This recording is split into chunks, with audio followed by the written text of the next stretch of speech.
Hello and welcome to episode number 2 of Third Degree, the podcast. It has survived to live yet another edition. We are now officially on a new platform, which we'll talk about here in a little bit. My name is Peter. I'm co-editor of ThirdDegree.net and co-host of the Kick Around on the Tickets. We have a panel today, as they call it, headed up by none other than the founder of Third Degree and the definitive resource for anything you'd ever possibly want to know about all things FC Dallas, Buzz Carrick. Buzz, you been busy? Yeah, I've been busy trying to get this thing put together. This is a new undertaking, and obviously the Hall of Fame was a busy weekend too, so lots going on. And also joining us for the first time, we have 3 people on the show, and it makes the podcast legitimate because he's a Brit. Dan Crook. Hello, Dan. Thanks for allowing me to enter the country again. We want your thickest British accent for this. The thicker it is, the more legitimate soccer podcast we are. I'm not sure I can manage that. Anytime I go back, people are like, you've got a little Texas twang going on there. Excellent. All right, so first announcement, Buzz. We appreciate everybody surviving the YouTube test. We are now officially with episode number 2 on a proper podding platform. Yeah, we decided to go ahead and give it a try because there were some people that obviously were interested in having the officially downloadable podcast that just like anyone else would have so they could listen in their car or whatever. We will continue to put them on YouTube, so if you like the YouTube version, that'll also be available. So we're going to try multiple platforms to see how it goes. So the platform we picked allows us to submit it to iTunes, Spotify, Slacker, all that stuff, right?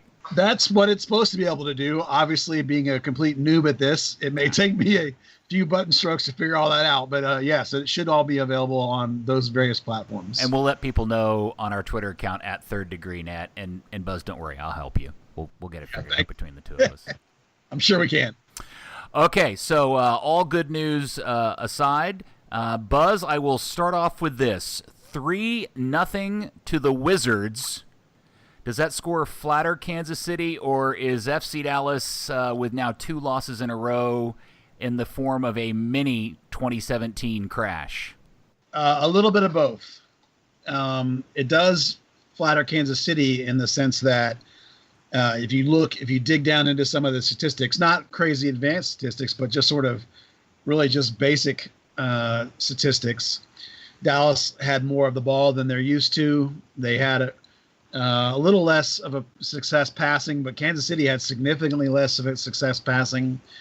The shots were pretty much equal, but Dallas had a lot more crosses. Dallas had a lot more of a lot of things that made it look like, without checking the score, you would think Dallas might have won. But nonetheless, the score is what matters. And they were on each of the 3 goals. They were, and even on the PK that Jesse ended up saving, each one had 1, 2, 3, or 4 mental breakdowns happen from an FC Dallas perspective. So on that sense, it also is a little bit of a look back at 2017 when mistakes were happening in games and Dallas wasn't getting over the hump against teams that late in that season it cost them in the end to miss out. Now Dallas has already clinched, of course, so that's not a question this time, but it is still up on the air whether they're going to get that number 2 spot or not. Dan, what was your big takeaway from the 3-0 defeat on Sunday night? Actually, something that Peter Vermes said to me after the game, he said he didn't think the SKC played better. They just worked harder. As Buzz mentioned, there are a few mental lapses, players being caught flat-footed. Those individual errors made all the difference and really blew up the scoreline from what really was a close game. Is the fact... let's establish if we have agreement here. Do we think Kansas City out-hustled and out-efforted Pereira's crew in the game?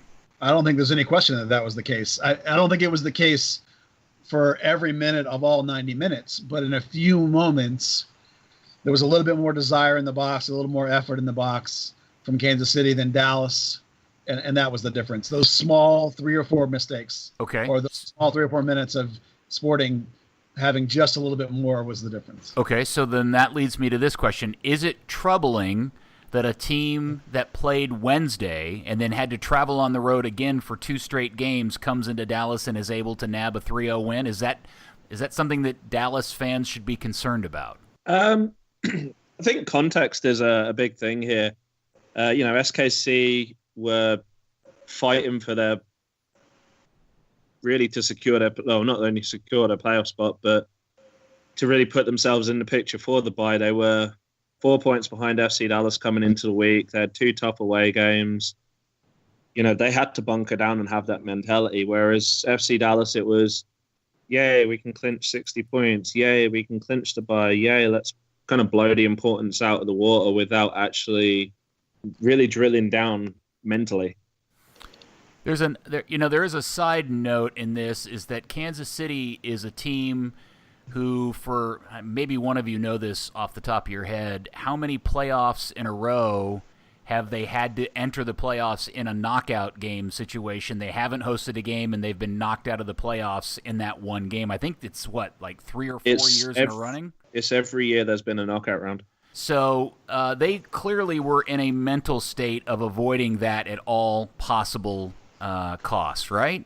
I think that's fair to say, and I think on top of that, even they have to look to their next game too. I mean, they finish at home, of course, but they finish against LAFC, who arguably is one of the hottest teams in the league as well. So, they knew that this game and the next game were both going to be extraordinarily difficult, so they knew they were going to bring it both times. If you're Dallas, you're like, we got Colorado. You know what I mean? So even if consciously no one says that little bitty subconscious let off, maybe, we got Colorado. Maybe that's enough.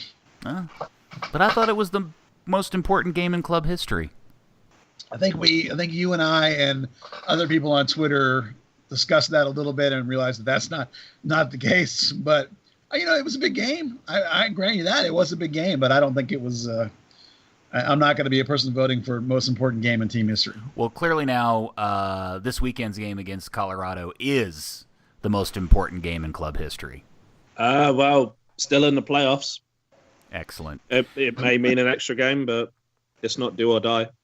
So, Dan, next question. If a fan is more driven by glass half full, what should they be looking towards as a bright silver shiny lining out of what's happened over the last few weeks with the team? Well, they would be looking towards it's only Colorado and hoping that gets them. But I mean, in terms of like the form of the team or something to give them hope that this isn't an ominous sign for how the playoffs are going to end, that there is something. I mean, is there something positive to look forward to in terms of this team's ability to make a run towards winning MLS Cup this year? The playoffs are a lottery at the end of the day. FC Dallas is just as capable as any team. Defensively sound at the back, and you build a championship team off a defense. Definitely need to connect it in the final third of the field, maybe even in the very middle. But, the makings are there. Buzz, in your breakdown that got published and posted on the site today and at the Dallas Morning News, you drove about as hard at Matt and Victor Ulloa as I've ever seen you criticize them for their performances. Victor, in particular, in both of these last 2 games. What do you think's going on there in terms of Vic's kind of downturn in form? That's a good question. I don't specifically know. I mean, my guess is that just the way he had been playing over the latter half of the season was pretty good. He had been putting in. He's a guy that, as I said in my piece, he's a guy that plays above his skill level because of his heart and his work rate and his determination. And once he scored that goal against Orlando, maybe he just thought, you know what, this is really going really well for me. I just had a great game against Orlando. Well, then he proceeded to have 2 bad games against DC and Sporting, not just the breakdowns on the goals, of which he had breakdowns on, I think, 2 or 3 of the 4 goals that have scored in those 2 games. But just overall, his passing has dropped off, his movement's dropped off. Now, one of those games he didn't have Grezzo. That probably was a big part of it. And now maybe this was the second game against Sporting. They definitely overloaded 3 players right through where he was on the field. right at Hedges too. I don't. So it's possible that those things are just a confluence of events that have all happened at one time that makes it look like he's fallen off over the last 2 games. But I don't think there's any question that he hasn't fallen off over these last 2 games. Now, on a whole, I think the team has played fairly well in those 2 games. The DC game, they were even the whole way, just had one breakdown at the end. And Sporting, they played pretty well, except for just breakdowns. But as you know, in the playoffs, those breakdowns are how you lose games. So if they don't quit those breakdowns, they're not going to go anywhere. So, Buzz, we talk a lot about how the strength of this team is in its back four, and typically with Grazo and Uoa, and then there's Jesse and Gold. That's the defending end of this team is typically the best part of what is powering this team. Do we feel like that is in good form despite giving up the 4 goals in 2 games? That it can continue to find a good set of form going into the playoff, or is that what Colorado's all about, finding out if it can get back to that? Well, we'll certainly find out against Colorado, but I am quite confident that it's going to be fine. These 2 games we're talking about, one of them, Grezzo, was missing, and you cannot underestimate or undersell the value of Carlos Grezzo in front of that defense. That's a significant part of that situation. It's a big part of maybe what's happened to Uloa these last 2 games. I mean, Abel Aguilar played okay, but he's not Carlos Grezzo. Over the last half of the season, you can make a case that that guy might be your MVP of this team. So getting him back and getting Cannon back, that's a big piece. Ryan Hollingshead is a nice player, but Cannon's having one of the great rookie seasons. Well, it's not rookie, but it's closer rookie seasons we've ever seen for Dallas, going from never playing a minute to playing every single minute. And as we talked about, Hedges in this particular game, other than those 3 little moments of hesitation, statistically he had a great game. He was a great player the whole time, except for these 3 little whoops. I missed that guy, So I don't have any worries that this defense is not going to be fine. I think it's going to be exactly what it's always been, particularly the whole back half of the season once Grezzo came back to his stellar top-level form. I think that was the key to the whole thing. So when we look towards the attack, and I think we can all agree it's been a bit stagnant of late. I think, Dan, you tweeted out a stat, or somebody did, that the number of goals that this team has scored in the run of play for some time is, 1 or 2? One since the beginning of July, I think. That's a pretty morbid number, and I wonder. We've talked a lot about Maxi Urruti in this kind of oddball off striker 9.5 position, and I think the running agreement is that Dominic Baji just isn't fitting in with this team very well. Tesho clearly can't play as a lone striker. And Christian Coleman is done for the season. Would Dallas or would Oscar be better off putting Maxi back up top in the lone striker position and throwing somebody else beneath him, whether it be Pablo or Lamar or somebody, or even moving Mosquera into the middle and then allowing Lamar on the field? You're going to think I'm crazy, but I'm actually going to say that what they've been missing for maybe the last month or so, and I can't believe I'm going to say this, is Roland Lamar. Since he's been hurt. Hold on, wait a second. I want everybody to let that soak in. The greatest detractor of Roland Lamar is now promoting his reinsertion into the starting 11. I know, I can't believe it. If you ISO him and watch him play, you will see a player consistently making poor decisions, consistently making the wrong run, and consistently not putting in the defensive effort at the right moment. But the guy gets results. He gets into the box somehow. He gets those goals. Now, most of them more at home than on the road somehow. But, since he's been hurt and missing from the lineup, has coincided with a lot of these troubles, a lot of these mishaps. Now, if you can bring him back and maybe bring him back sort of in the middle, or as you say, put Santi in the middle, maybe that lets you put Urruti back up top. I don't know. I mean, I like Urruti more as an off striker, but they don't play a 4-4-2, and so they don't have that middle guy. So you don't get the connection that you need with Maxey. So I'm kind of getting to the point where I'm thinking maybe for the good of this season, I can't believe this. It might have to be Lamar. That might have to be the guy you're missing. Yeah, I think we should remind everybody that despite missing as many games as he has to this point of the season, he still remains this team's leading goal scorer with 8 goals. And I tweeted earlier today or yesterday that this team did not have a competent, consistent striker, and then I thought, or finisher of the ball, and then I realized, you know what? Actually, Roland Lamar is actually a pretty good finisher of the ball. He does a lot of other things terribly, but more times than not, if he's in and around or in the box and he's got an opportunity to shoot and hit it, he's the one guy on the team that I think will put the ball on frame more times than not. Do you agree, Dan? Definitely. I mean, trying to get Bargy in the lineup, trying out Coleman before he got injured, you wanted 2 things. You wanted hold-up play and you wanted a guy that gets in the box. And Lamar gets in the box and scores tap-ins. I mean, you can't ask much more than that. Look at it this way. He has 8 goals, right, on 35 shots. Maxey has 7 goals on 114. So there's as much as we might disparage Lamar, and let's not forget Lamar has 5 assists. So, it's not, and 14 of his 35 shots are on goal. So he's close to 50% on net. That's pretty good. Now, as much as I tear my hair out watching the guy play, it was just beaten into me today that as I was trying to figure out how do you fix the front, that, oh my gosh, could it really be Lamar? I hate to do that to the guy, but that's where I am at this point about it. It is pretty amazing. So, Buzz, you out of the 3 of us have spent more time in and around and near and talking with Oscar Pareja by probably a factor of 10.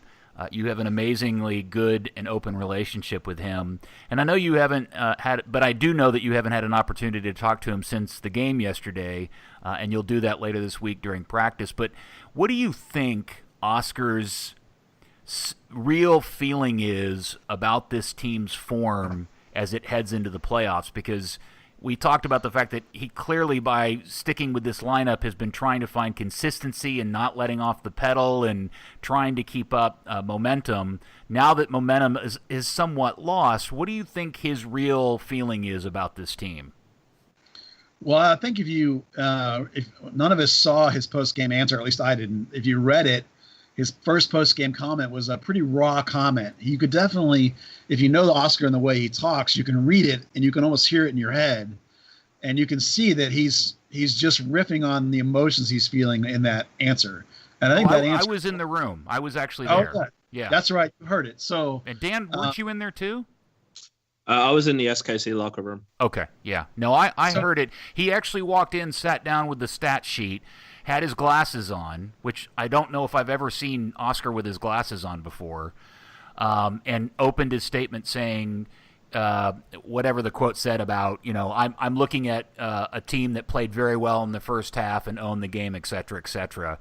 And he was about as that's about as real as Oscar gets in that particular environment. Yeah, and I think that answer is the answer for how he really feels. I think he feels his defense is pretty good. I think he feels like his whole team, he has a lot of faith and trust in his team to play the complete game the way he wants it played and to do the tactics that he wants.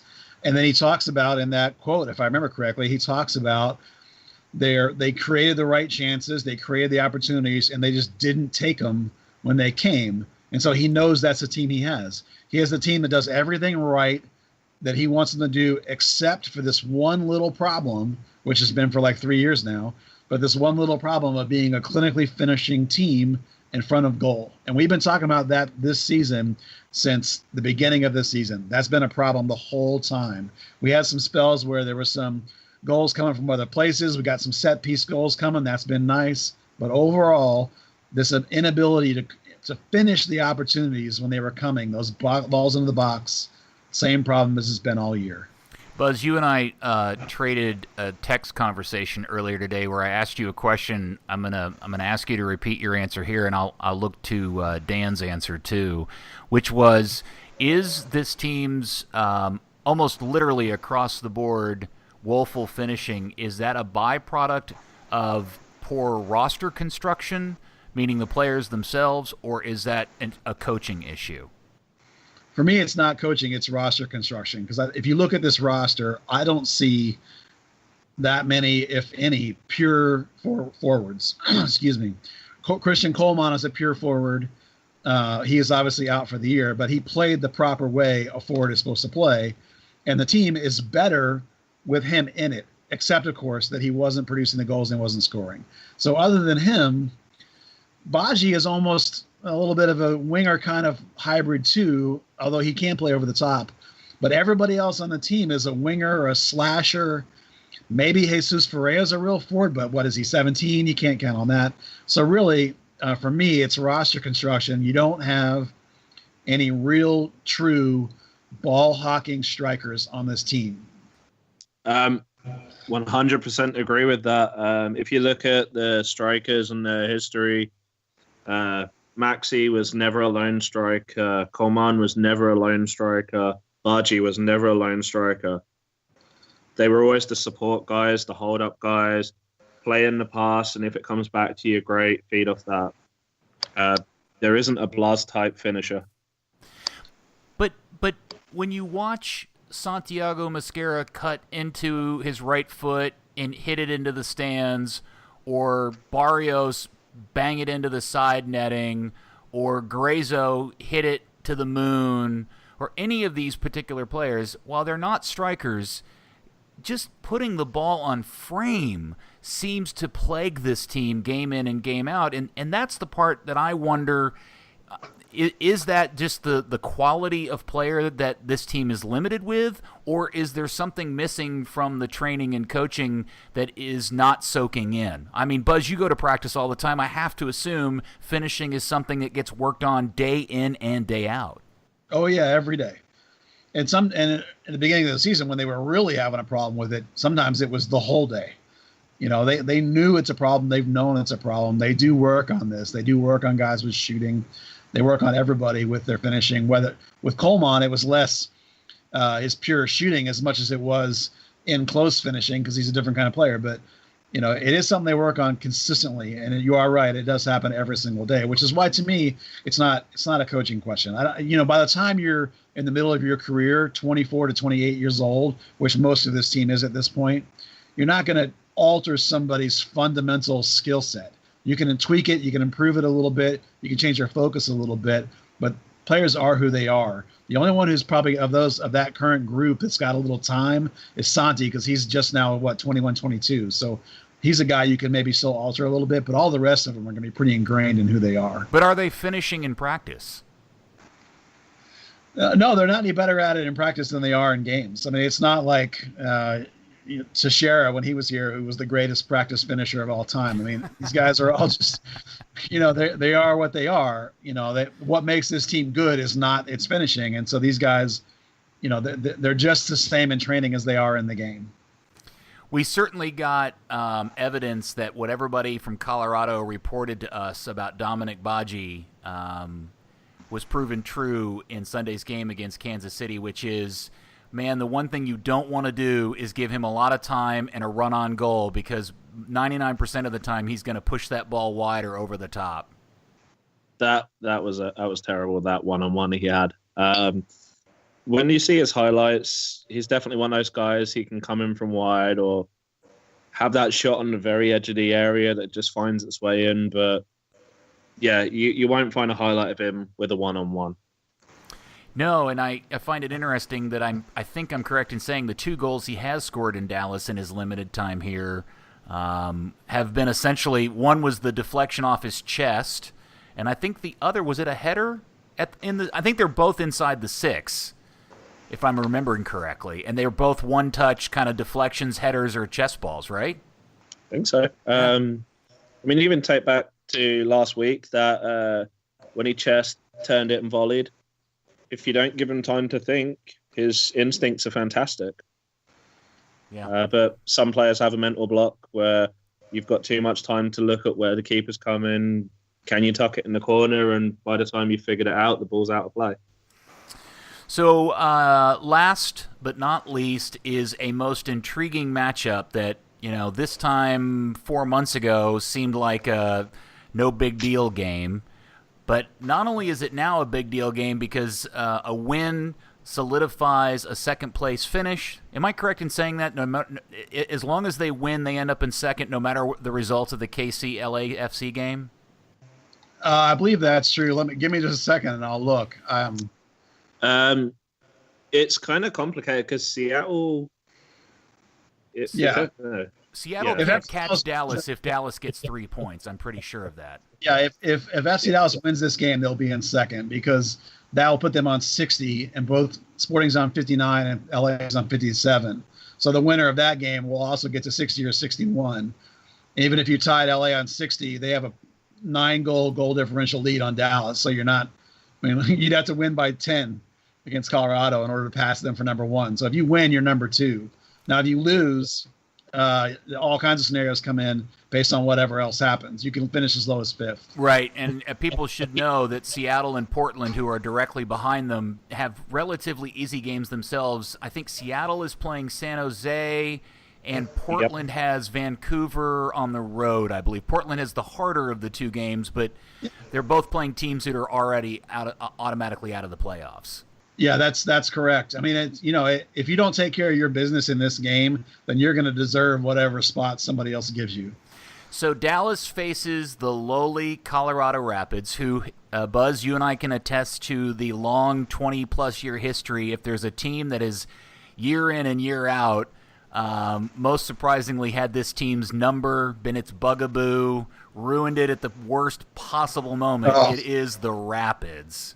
Yeah, it's incredible. The list of times that the Rapids have either knocked out FC Dallas or hurt their playoff standing or just flat out thugged them out of the MLS Cup that they deserved. It's the Colorado Rapids. Yeah, I think people love to talk about the original enemy in Kansas City or Chicago or Houston or L.A.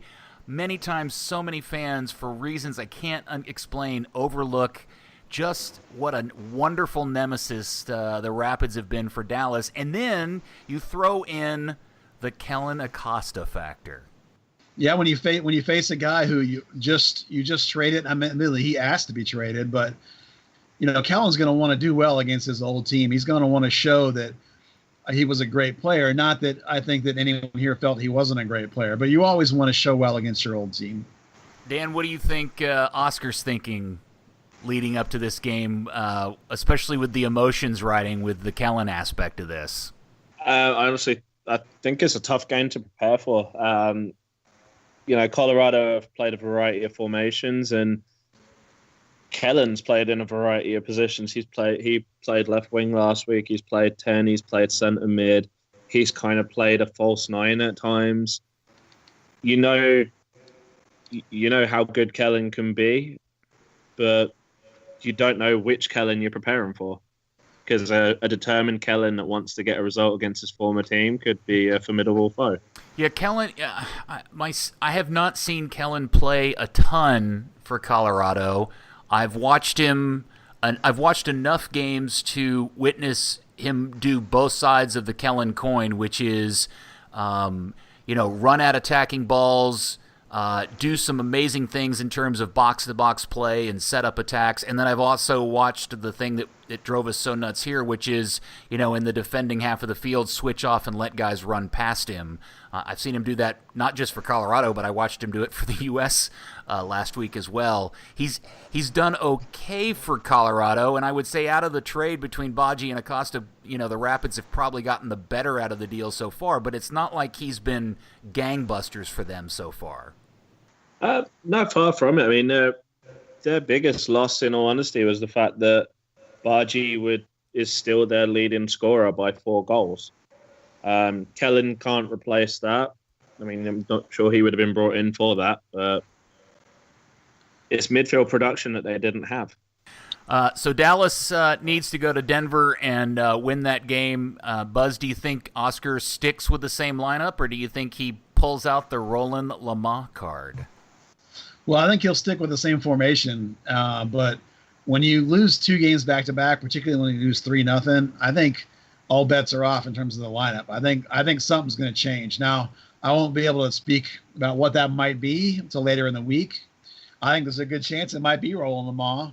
I don't think it'll be Pablo Aranguiz because you're talking about a road game, big pressure, big MLS environment of tough conditions. Might be cold, I think Lamar's a legit possibility. I think Tesho Akindele is a legit possibility. If you want to try and change things up, but you don't want to change anything but the striker, how many strikers do you got left? So I think, there's a chance you could see Tesho in there. Well, just for people who didn't hear the first episode and missed that, why don't you, Buzz, just spend a second explaining or answering what is easily the number one question we get, which is why in the hell isn't Oscar playing or starting Pablo Aranguiz at the number 10? Right. Well, part of that is the time he's been here. Part of that is his age. Part of that is learning how to play on the road in MLS. Like when you've seen Aranguiz, it hasn't been on turf and it hasn't been on the road. It's been coming off the bench or starting in home games, particularly starting a couple times as a false wing. Now, that's because in this season, as a reaction to last season, and as a reaction to only having Mauro Diaz half the time he was available, Dallas went out of their way and Oscar went out of their way to try and make this team one that could win without Diaz.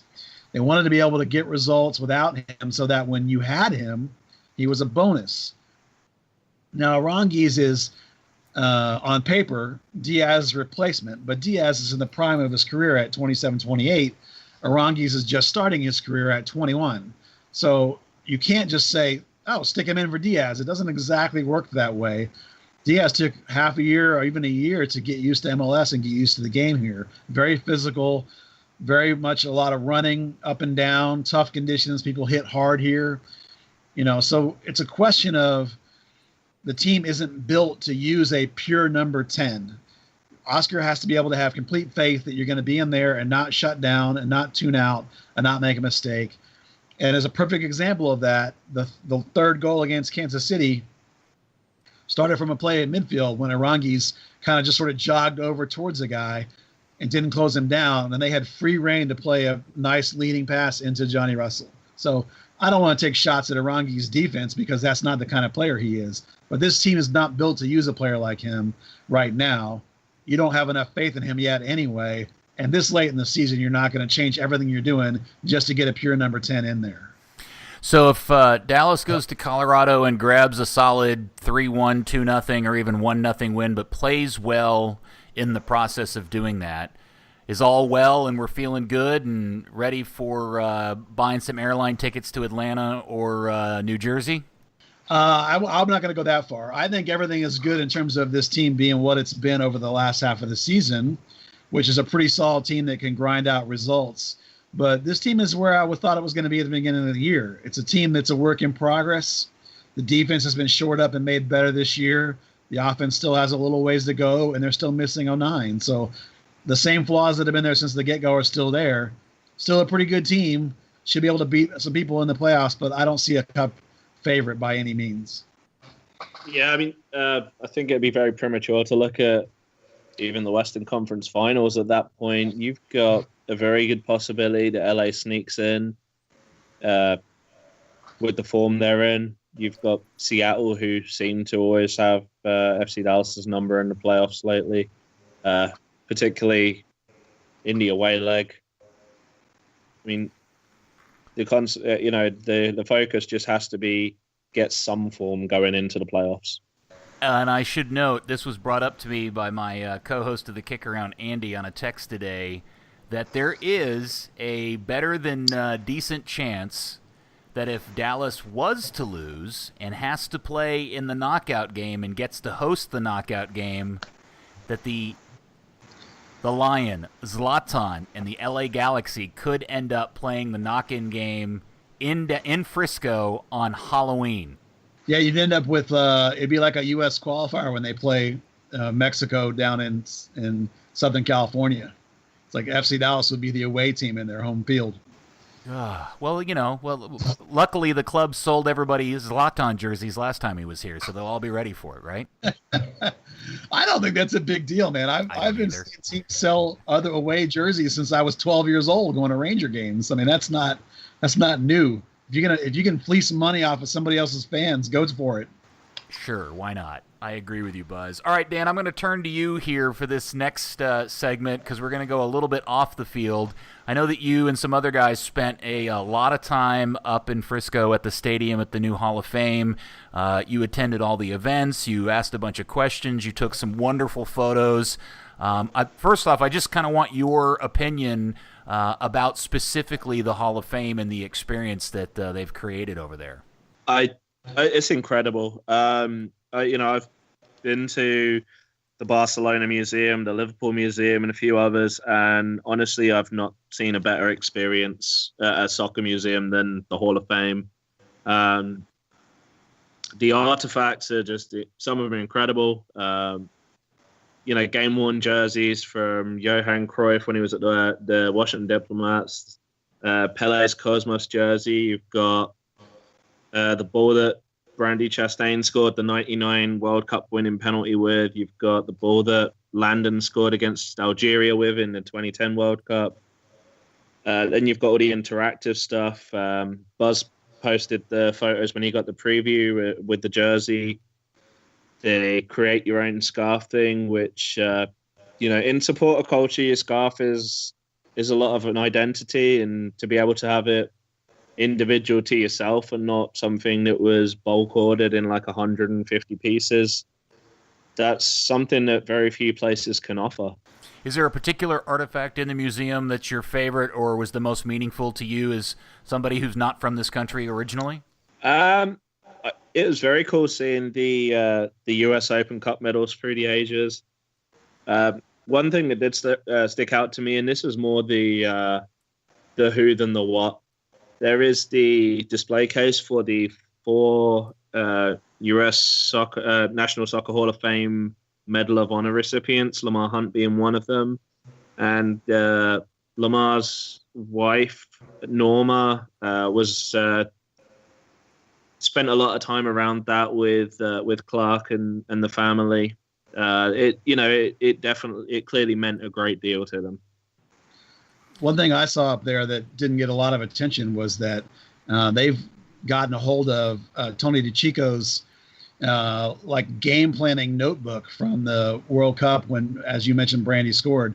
And they've blown up pages of that show his handwritten notes about the shape and who's going to play where and what their tactic assignments are and how they're going to break down the opponent. That was a really cool, very personalized insider kind of stuff to see those blown up where you could read them and see some of the notes on the game plan. I thought that was really cool.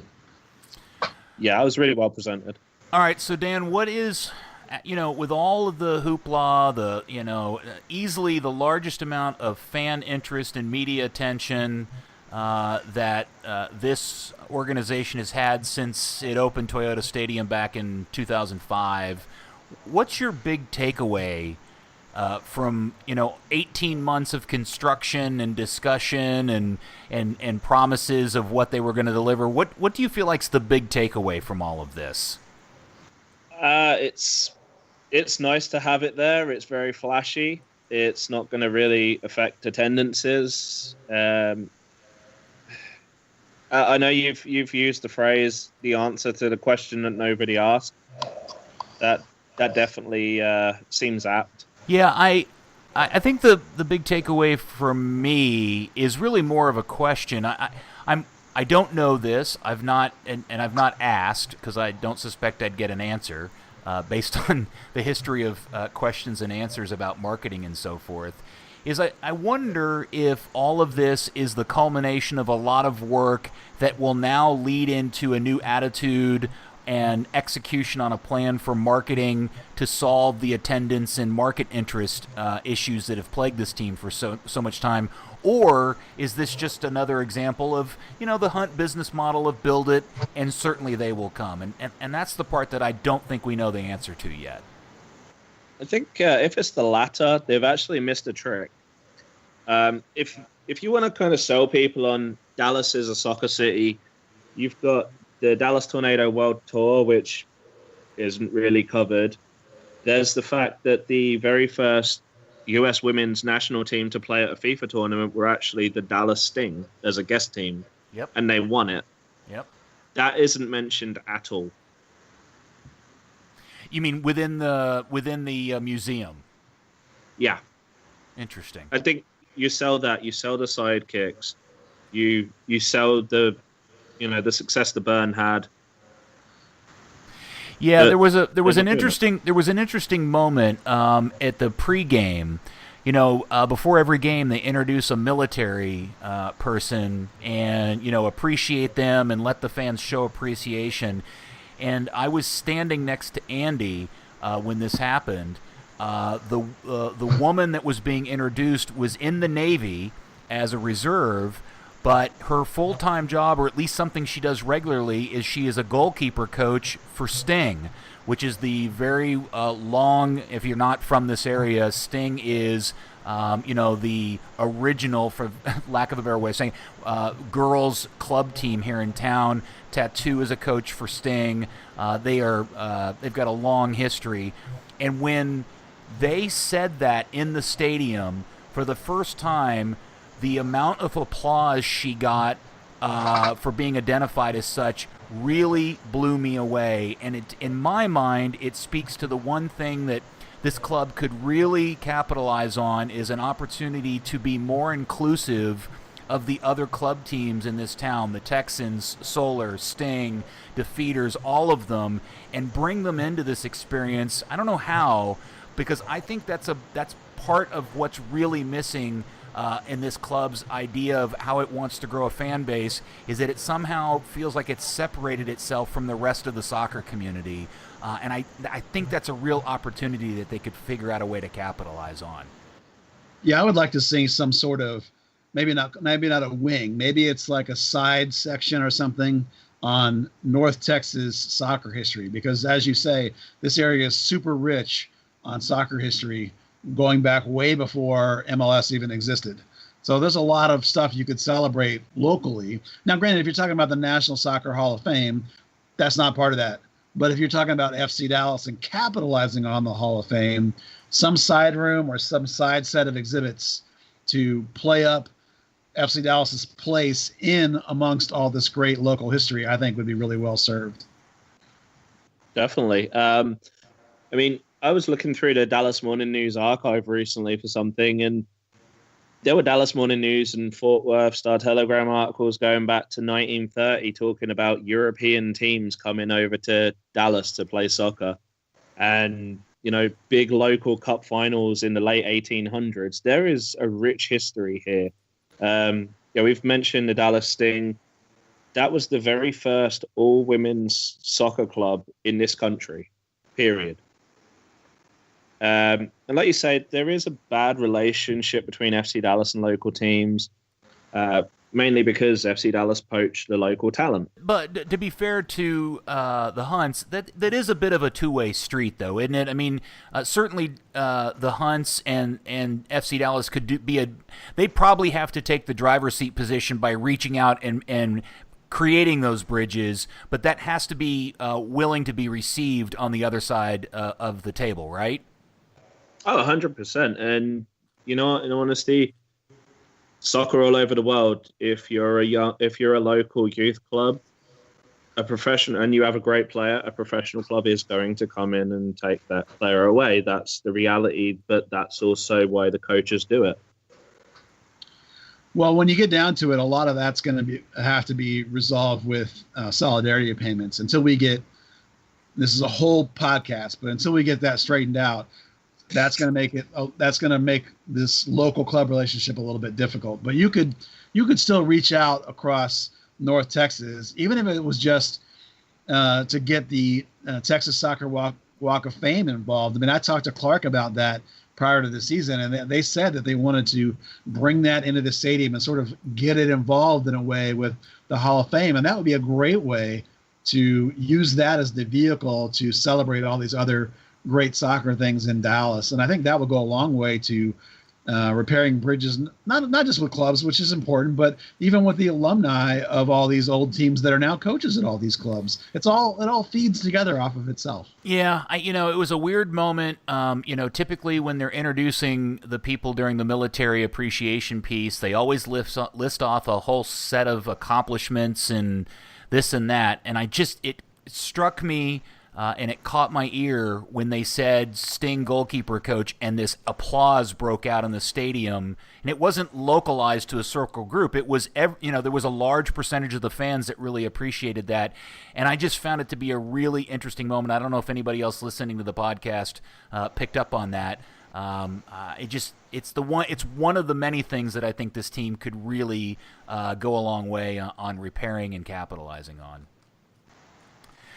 Okay, so the other kind of big news that came out this week that I thought was fascinating is that Atlanta United finished off the season averaging over 50,000 fans a game and over 900,000 people in total numbers of attendance for the 2018 season. And to put that into perspective, FC Dallas ended up with 263,000 over the same amount of games this year.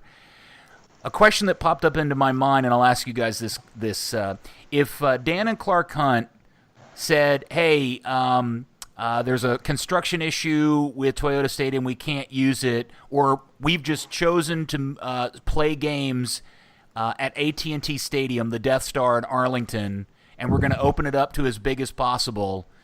But we're going to play on a kind of an awkwardly sized pitch, and it is going to be AstroTurf. Do you think the DFW market could do 50,000 people week in and week out? I think the DFW market can do 50,000 people. I don't know that it can do 50,000 people for a soccer game. I don't think I've ever seen anything soccer-wise except for Mexico, or those one-off, the first time you get a Chelsea or the first time you get a Man U. I mean, that's, unless you have names that are going to draw that kind of attention, I don't know. It would take years to develop in this town, I think, that kind of level of excitement. For me in Atlanta, one of the interesting things about Atlanta is that soccer has become kind of a street culture there. They have this whole soccer in the streets thing happening. They have a whole urban style and a whole urban culture that's invested into the team, that's around that team. That thing has gone grassroots there in a way that no one has ever tried to do with soccer in Dallas. And I don't even know that if it would work that way in Dallas. It's just a completely different animal. Well, it certainly would work in Dallas because because that's not something, in my opinion, based on people that I know in Atlanta, all of those things in terms of soccer culture that you're talking about, that was created by Atlanta United. That's not like something that was in existence and was just highlighted by the birth of the team. All of that so-called soccer culture that's in Atlanta, that's all made out of whole cloth by Atlanta United through some super genius marketing decisions and campaigns, and obviously spending of some dollars. I think the issue with Dallas is if you turned everything on its head and started adopting Atlanta's practices, you're still going to have people say, I haven't cared for the last 22 years. Why should I care now? Yeah. Well, I didn't mean for this podcast to turn into all of that. I really wanted just to focus on the Hall of Fame and the new construction of the building. But I do think it all ties into a larger set of questions and things to ponder as to what all of it means in terms of how the Hunts will move forward in terms of getting 20,000 people at Toyota Stadium 16 games a year at a minimum.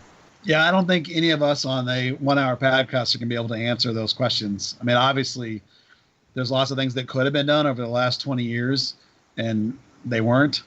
The bottom line is at some point they're going to have to spend some money unless they just catch lightning in a bottle somehow, and the odds of that happening are slim. There has to be some sort of constructed plan or and maybe it's going to be built around the Hall of Fame. I don't think that that's going to get you 20,000 people every week, by itself. I mean, it's got to be part of the interest in the team has to be there. If it's no interest in the team, you're going to have the same crowd you have all the time. It's far, far too often now in this town, even after the Hall of Fame.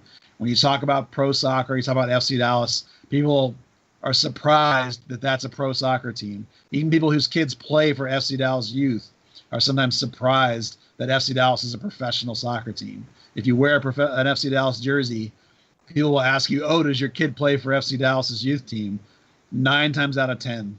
I don't think I've ever, the number of times someone has said to me, oh gosh, I love FC Dallas.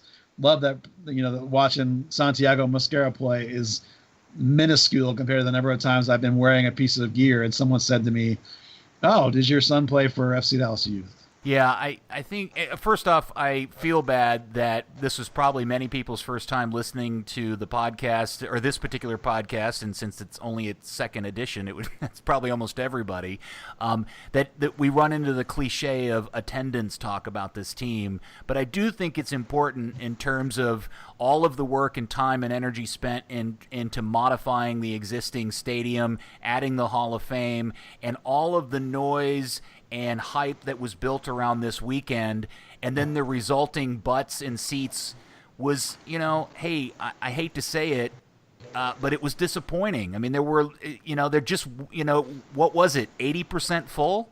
I don't even know if it was 80%. I would have said it was more like 2/3 full. But, it is the final home game of the season, so, the season-long numbers just came out, so it does lead us to talk about it.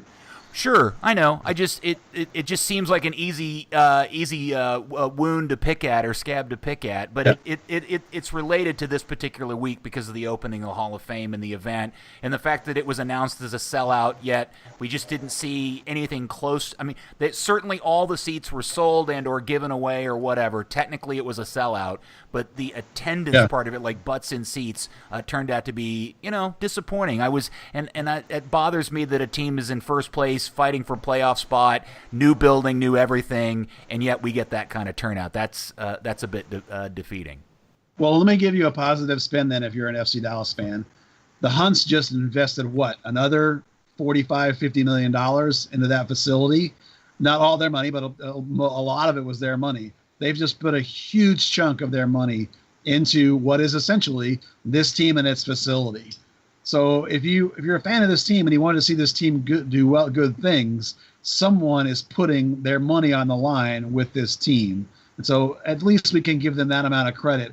Maybe it's not the way you or I would do it, but this is how they do it, and they're putting their money where their mouth is. Dan, you can agree or disagree with me. I don't take too much issue with how the Hunts choose to run this team in terms of the youth academy, the on-field product, even the facilities to that degree. The thing that I constantly harp on is this: they're just not good at telling their story or making people want to come play or participate in their thing or come watch their stuff.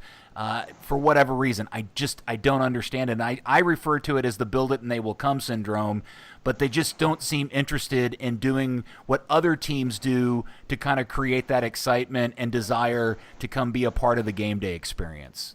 Yeah, I mean, they're not salespeople. Jerry Jones will sell you on 3 million reasons why you should watch the Cowboys lose by 30 points. Mark Cuban will sell you on why the Mavs is a great experience, whether they win, lose, or the whole place catches fire.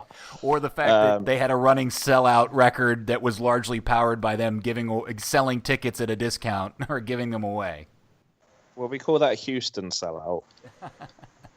But the Hunts have built the Hall of Fame, and that's great if you're interested in the National Soccer Hall of Fame and the US-based history. Unfortunately, your quote-unquote Euro snobs and your Liga MX fans couldn't care less about that. So you have to sell them. You have to convert them. And that shall be for a future edition of Third Degree, the podcast. No doubt we'll get into that some other day.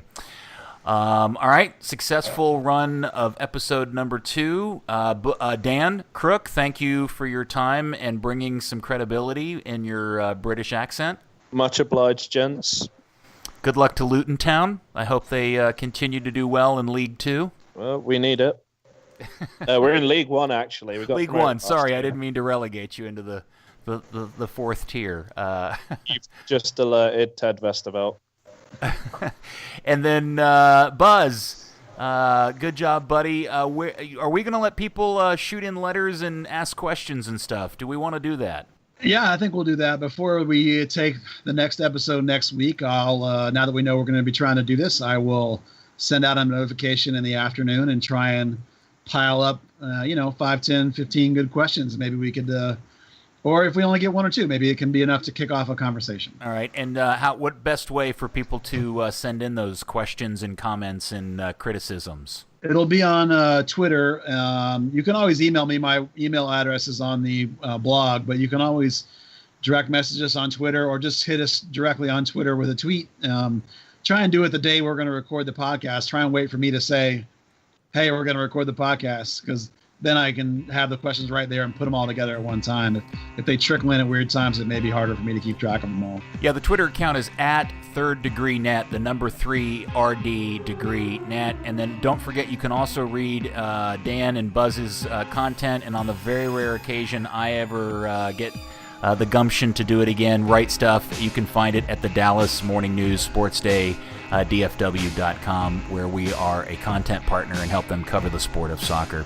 All right, guys, thanks for your time. Hopefully when we talk again next week, we'll have a much better result, and FC Dallas will be looking to a second-place finish of the season and a bye week. That would be fantastic for the Huntsmen, wouldn't it? Absolutely. That would be nice. We certainly would like a week off. That would be. All right, guys. Dan, Buzz, thank you very much. Thanks for listening, and we will talk to you again next week on Third Degree, the podcast.